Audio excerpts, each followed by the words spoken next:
Hey, one of this morning's morning sprint. So we talked about the NLP meta programs, neuro-linguistic programming meta programs, how our clients think. So we talked about the necessity versus possibility. So some of us, like as entrepreneurs, if you're an entrepreneur, you're listening to this, you're motivated by possibility. You're motivated by, man, I want to make $1 million because I know that I know that I can because that person can. I want to help 1 million people. I want to build missions in Hades. All these possibilities. I want to have, guest homes out in the in Florida or whatever. You are motivated by possibility. But what about when you encounter, and you're going to encounter a lot of these people in your business, people that you coach, where they're motivated by necessity. They'll say things like, hey, as long as I'm making enough to get by, I'm good. As long as my knee's not hurting, I don't really care how healthy I am. As long as my knee's not hurting, I'm okay.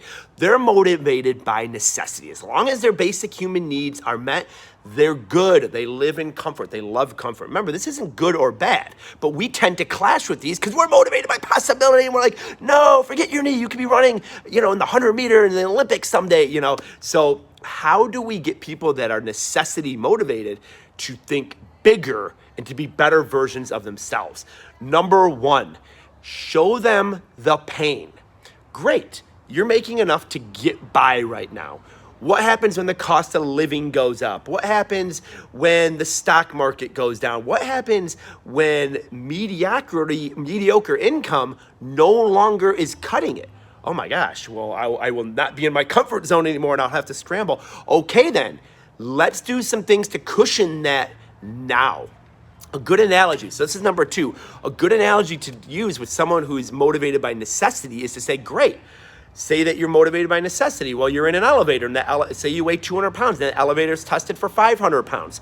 Good, right? It's got one string tested for 500 pounds. You're good. You got all you need, plus actually some to spare. You got all you need.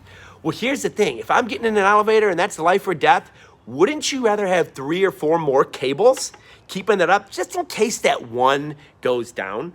So just in case that knee starts to hurt, just in case you gain a little bit of weight, just in case you lose your job, do you have other cables in place to keep you where you're at right now? Great question to ask, and I love that analogy. So sometimes people who are motivated by necessity, we just need them to see the value of maybe taking in one step back, an investment in their health, an investment in a business opportunity, one step back to get them to a further place of comfort.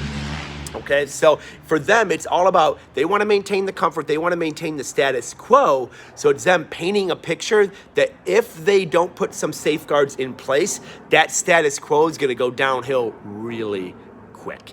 So thanks for tuning in. Hopefully you got some value with this. And now hopefully, most importantly, you can communicate with some of these people that are motivated by necessity, because there's a lot. And there's not good or bad NLP programs. It's just how certain brains work. Thanks for tuning in. Have a great growth-driven rest of your day.